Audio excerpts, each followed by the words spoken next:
Hi there, welcome to another edition of the Springboard Hangout with Comfort Okran.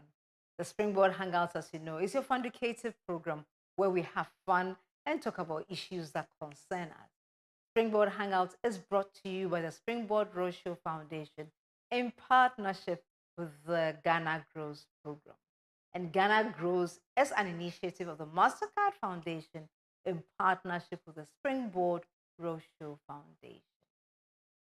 I tell you what, anytime I see, an elderly person or maybe someone who may have challenge with their health, I sometimes wonder, do they have the quality of care to take care of them when they are home, when they don't have access to a health facility? If they do, how well is that care being given? This is a question that sometimes is asked, especially presently where in GH, sometimes you don't have relatives who are around to help with the person's health care. Or you may have the relative, but the kind of support they give to the person, you would actually weep when you see it. It has come to a time where home care has become necessary. What are some of the things we should be looking out for? Today, I am so privileged to be joined in the studio by a former workmate who passed through the Legacy Springboard. And today, as she sits here, she is the CEO of her own company in the United States. I just wanted to have a conversation with her and find out what she is doing, why she is doing it, and most importantly, whether she feels the vibe in it. So we will go for a quick break. When we return, we'll continue this beautiful celebration and catch up with a wonderful lady that I've known for many, many years. Don't go anywhere. We will be right back.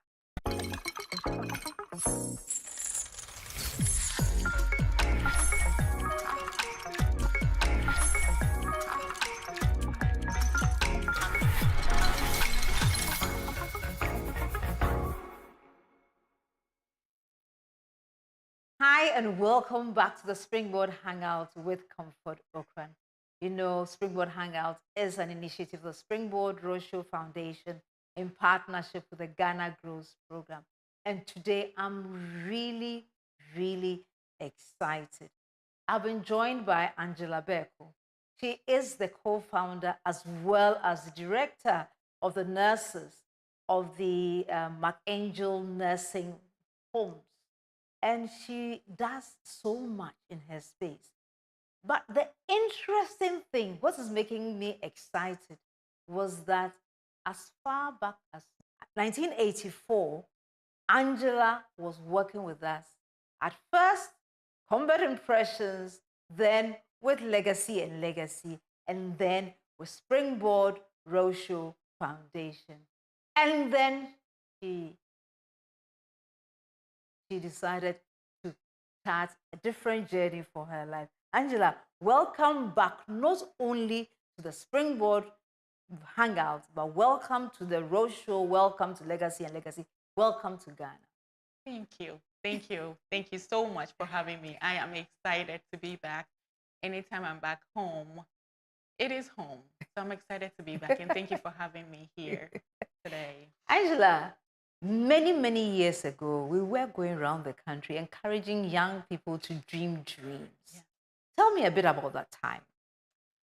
That was back in 2008, 2009, almost into 2010. Worked with Legacy as a young lady out of university. I did my national service there. I had learned a lot when I came there as an intern student for an attachment. And I said, I'll come back and work with this organization. And like you rightly said, we'll travel around the country, go to all the cities, capital cities of the country, and educate children, educate the young ones, educate students. It was an impactful moment because we're impacting lives. And I didn't realize at the time how much more impactful my life was being impacted. But today, I can see how. Angela, somewhere along the journey with us, Albert and I had to travel out of the country. And at that time, Legacy and Legacy had just started. And so we left the organization with you. How did it go? I remember my bosses at the time told me, you're traveling, and you traveled a lot. You would go and do speaking engagements, and you left not just the organization and the running of it, but you left the company's checkbook with me. And to me, it was a huge task, but I also didn't see anything with it to do anything otherwise than run the organization the way I had seen you and Reverend run it. I had the checkbooks. I would pay the bills that I was left with to pay. They were signed, but all I did was pay the bills that I was told to pay. Do you know why? No. So at that time, we were privileged to have, that was the journey of our writing. And Angela will be giving maybe 2,000 books to go and sell. And Angela will come and account for every single peso of every book that was sold. There was never a missing book, including sometimes we do combinations, so then even though the book sells individually, singly, as maybe 20 pesos or 20 CDs, we'll do a combination. So the 3 books that would go for 60 CDs, it would go for 50 CDs. Angela will come and account for every pack of book that was sold, the individual ones, as well as any other funds that came in. And when this is over, she will come and say, well, we took X amount of books, we've sold all of them, we've received all the money, and we have 2 pesos extra. That is what integrity can do for anybody. Where the person knows without a shadow of doubt, if this person is giving that authority, giving that opportunity, you will come back and meet a good report. My question to you watching us today, what kind of integrity do you have on the market, on the street? Do you take shortcuts and take other things that do not belong to you? Or are you willing to give a good account of anything that is given to you? Angela can boldly walk into this company anytime because many years ago, she showed her integrity. So Angela, today, I want to celebrate you. As a young person, that's you're around 22 or so, when you're given that responsibility, and you did not show that it was a wrong choice to take. Thank you for showcasing all those years and even today who you are. And God bless you. God bless your family.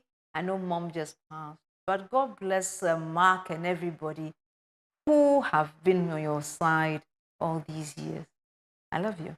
I love you too, and thank you. Thank you for that opportunity. It has obviously charted the path that I am on today, running an organization in the United States. It started there. At that time, I didn't know it, but it started there. So thank you for the opportunity. Really, thank you. You're welcome, darling. I think it's time for us to now move forward. So Angela told us that she left for the United States. What did she didn't tell you? She was following love. But let's not talk about that. She went to US in 2010. and then started the business in 2018. There's a gap of 8 years. Angela, what did you do in that period? When I went as an international student. Right. I had just gotten married a few months before. And we got married in September, and then I went in December. And I did go to school. We just had to change directions a little bit. When I went to study industrial and organizational psychology. Right. But I remember my husband saying that the future of healthcare in America, because we're always going to have generations as people get older needing healthcare. And if you know anything about the American economy, we have a lot more aged than younger population. Yes. And so he said, let's get into healthcare. Right. At that time, it didn't make sense because I'm not a health person. I never studied science. So I'm more of business, organization, executive. But he said, let's get into healthcare. So I said, sure, I'm following my authority, my head, as the Bible says. So I went into nursing. I went to nursing, did nursing for, first I had to get the prerequisites done in healthcare because I didn't have a healthcare background or a science background. So I did that for 2 years and then did my 4-year education, got my registered nurse license, and then I had to get my bachelor's in nursing as well. So that gap was all education, purely going to school. Yes. So do you mean that as soon as you finished school, you started the organization, or you were then working, as before you decided, let me try a little bit of home visiting and then see how that place goes? How did that place go? So I finished nursing school in 2016. I finished my bachelor's in 2016. And then I worked in a nursing home first, just to get my hands dirty. Then I went to assisted living. It's called long-term living. And then I went to Yale New Haven Hospital, which I currently still work as a per diem nurse, as in I go when I am needed. I don't work there full time, just occasionally to help out. So yes, I did 2 years of working in the field or bedside nursing. And then in 2018 was when McAngel was birthed. Tell me, how did it feel like opening your doors for the first time? It was unbelievable because I came as an international student. I didn't even have a green card at the time when I went. So to now own an organization where you are employing people, it felt surreal. And it still does. Really? Years later, it you still mean does. Almost 10 years now? It still does. Why? Because sometimes you put yourself in a situation where you're put in a situation where you are not thinking that you would go that far. We have visions and purposes, we plan, but victory is of God, because there are several people that have gone this trajectory and it didn't pan out the way it was supposed to. The field that we are in is very competitive, very much so. And so when I say it's surreal, I've had friends that would call me, medical doctors, who also try to start the same business, go into this field, and they would say, all these years, you are still here. The business is still running because it's very heavily regulated, as we will talk about later. I wanted to find out about how heavy or how intense is the regulation, and how do you manage to keep on top of all of that? You have to be very meticulous, and not to belabor the point, but these are skills that was honed back at Legacy and Legacy that, again, at the time, I didn't even realize that this was a stage that I was being prepared for. Up to date, I still think about Legacy and Legacy and how so many of the things that I learned and I'm doing at my own organization were birthed when I was a Legacy and Legacy. Thank you. You're welcome. I tell my staff, my team, sometimes when I'm working on Excel, I tell them I got to learn from the best because Lady Comfort was the queen of Excel. And so when I'm playing with Excel and doing all that stuff, I just remember all the times that I watched you do Excel and work on Excel, and you would teach me and show me and all that stuff. And I didn't have to take a course in Excel or learn anything much more other than what I took from learning from you. But to answer your question, healthcare is heavily regulated. To start, you need to have you don't necessarily need to be a nurse. Right. If you're in a partnership, one of you do need to be a nurse. Yeah. Yeah. The administrator or the nurse director needs to be a nurse.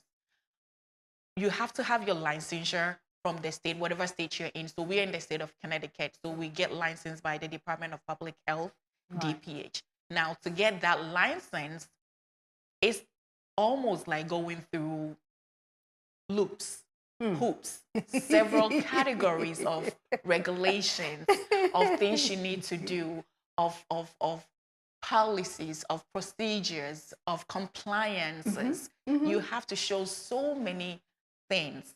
Physical evidence that you are going to be able to do this, your physical office, the financial credibility of your account to show that, because when you first start, you also regulated not only by the state, but by the federal government, because you are paid by the Centers of Medicare and Medicaid, which is a federally regulated insurance company for the ages 65 and older. Yes.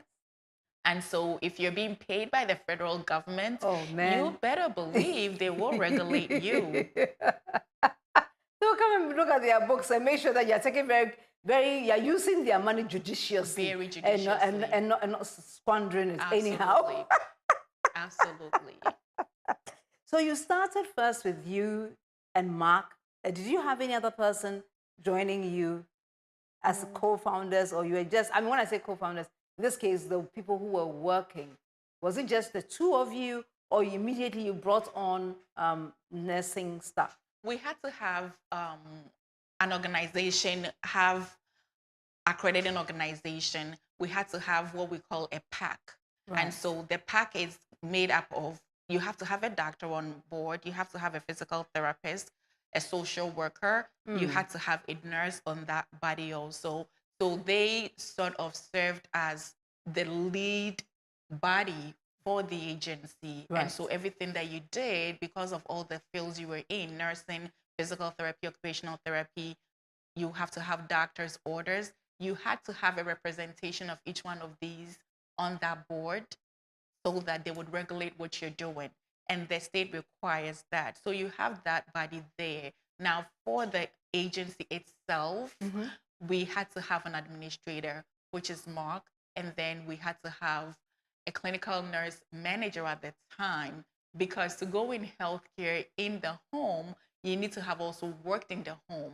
At the time, I didn't have that experience because I had only worked in the field of bedside, which is acute care. Home care is considered not acute. And so at Yale Hospital, where I worked, although I had worked there as a clinical nurse for 2 years at the time, the state does not recognize that as enough to do home care. So we had to have a nurse do that part whilst I got my feet wet, so to speak. So at least, so that means that to start the process, to start the organization, you had to have give and take about 8 people that you were on the team. Yes, a pharmacist. The pharmacist as well. I agree totally. So you've done that, and now it's almost 10 years down the line. Is it the same team, or the team has grown? The team has grown. Tell us. The team has grown. So now, before it was in the office, it was just myself and then Mark, who is the administrator. Now we have an office staff. We have an intake coordinator who takes all the referrals that come from Yale Hospital. We also have our clinical nurse manager. She runs the day-to-day activities of the office. And then we have our front desk staff. Now that's the field, the office staff. Office, admin staff. Then we have the field staff, the nurses, the RNs, the LPNs. Now, an RN is a registered nurse, an LPN is a licensed protocol nurse. And so they work alongside the RNs. And then we have the aid, or we call them caregivers. Yeah. So a home health aide. And so they would take orders from the nurses, both the RNs and the LPNs. So yes, the team has grown. And then we also contract with other agencies for physical therapy, occupational therapy. And then sometimes if we don't have enough aid to care for the referrals that we are getting, we contract with 2 other agencies that do purely aid services so that they give us staff and then they see our patients. Wow. So right now, how big is the operation? Let's say if you give and take, are we talking about 30 people, 40 people? Yeah, if you put everybody together, we're almost at a 40 to 50, personnel. So proud of you, Angela. So proud of you. So what are some of the things that I know running a business can be tough. So share some of the tough times. Some of the challenges have been personnel, if we are being, very open. Staffing has always been a challenge. The turnover can be high, especially for the aid, the caregivers in the field. And summertime comes around, and when folks take vacations and you need to staff, that has been challenging. One of the other challenges has also been making sure that because you have the regulatory bodies coming, we get regulated every 3 years, because every 3 years you need to go and get reaccredited by Medicare and then also by the state. And so making sure that all your I's are dotted and your T's are crossed can be challenging, because the RN nurse manager needs to make sure every note that is written each day, and each day we are doing, one nurse does about, say, 8 visits, and we have about 6-7 nurses in the field. And so that's about roughly 42 visits in a day. Multiply that by a week, and you have that many visits being done. And all these notes need to be reviewed so that you are making sure that the documentation is matching what the doctor's orders are, and the patient is getting the care that they truly need and deserve. So it can be tasking when you put all that together. Wow. Beautiful, beautiful. Sometimes when you're on the field as well, someone says something and it reminds you. What has been one person that you interacted with that reminded you of why you started it? I'm glad you asked that question, truly. There was this one time, and at this time, my mother was still alive. She was not well. And I remember having to leave the hospital to go and see this particular patient. I almost postponed that visit to another day because I had too much on my plate at that time. But I felt the need to go see the patient. It was what we call a start of care. So we had just gotten the referral, so I needed to go see her. The registered nurses are the ones that do the start of care. So I go to see her, and she was an 80-something-year-old lady who lived alone. And most of our patient population are the elderly, and they live alone. And so the need for the care cannot be underscored. I went to see her, and this was a holiday weekend, one of the major holiday weekends. And so it was a Friday, I remember very well. I go to see her, and as I'm doing my assessment, talking with her, asking questions, gathering data so that we could build her care plan, she says to me as I'm getting ready to leave, "I have nobody coming over the weekend. Is there any way you could go shop for me?"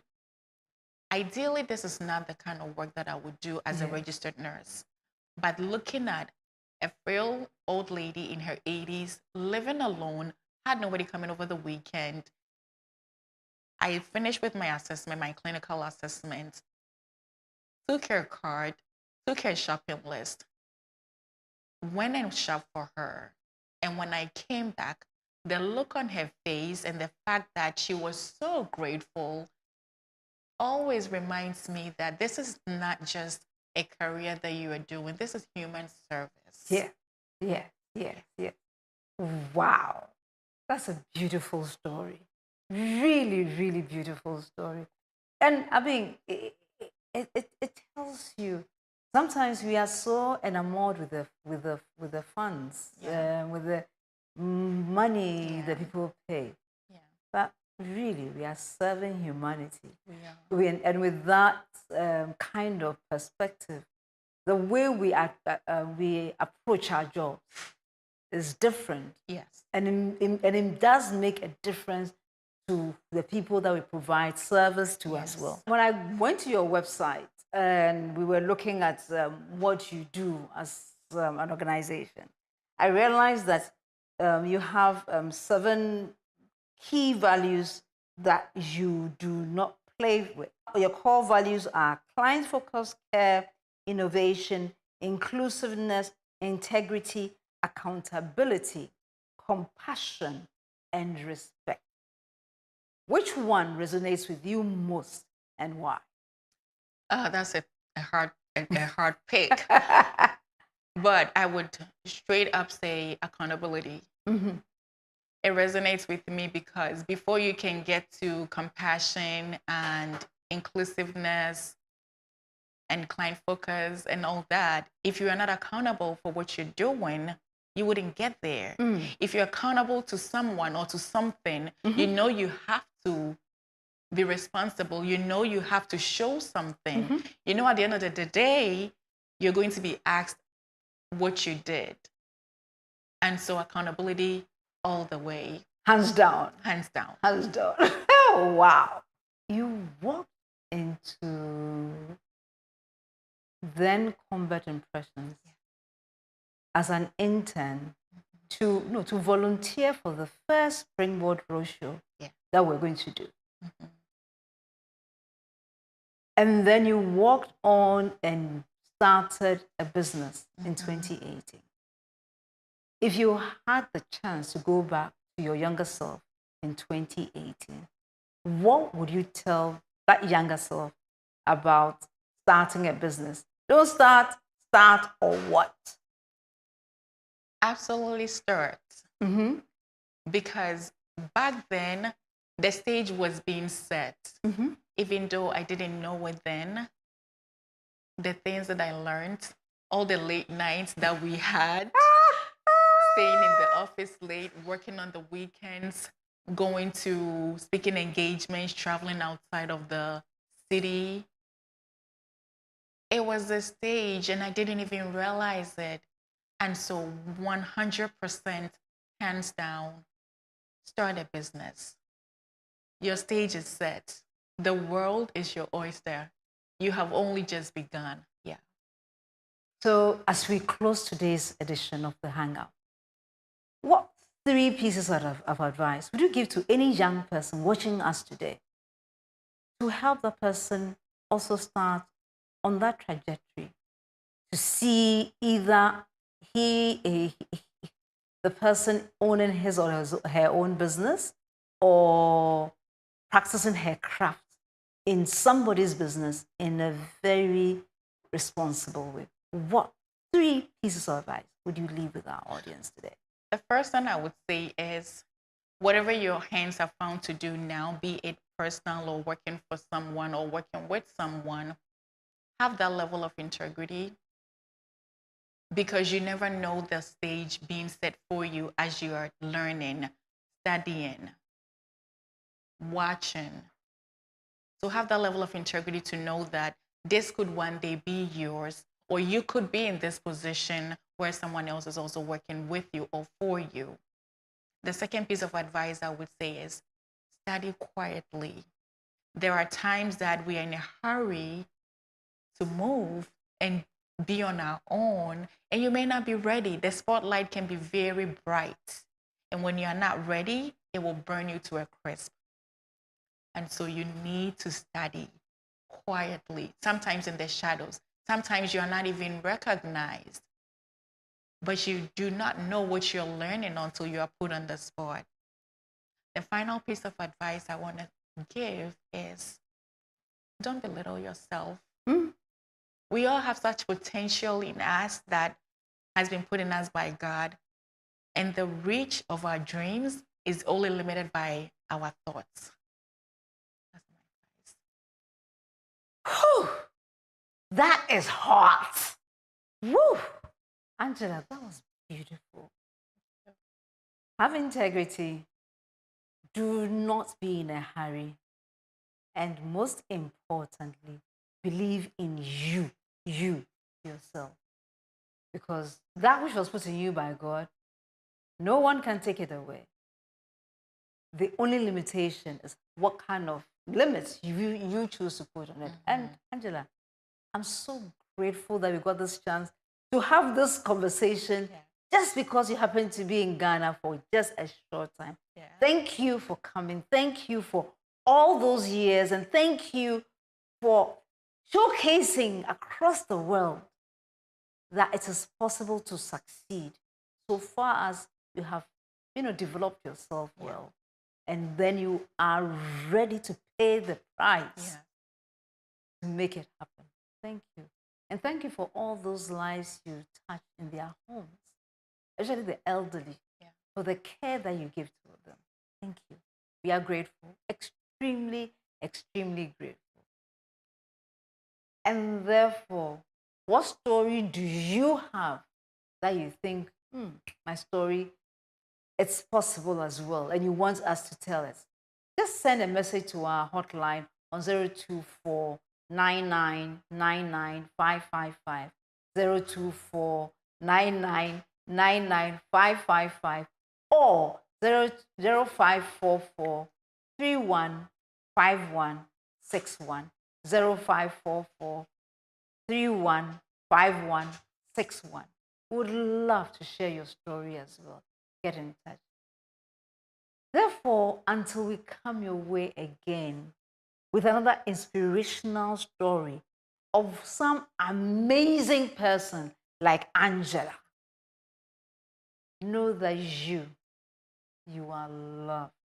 You are blessed. You are the most important person in the whole wide world. We love you. Bye.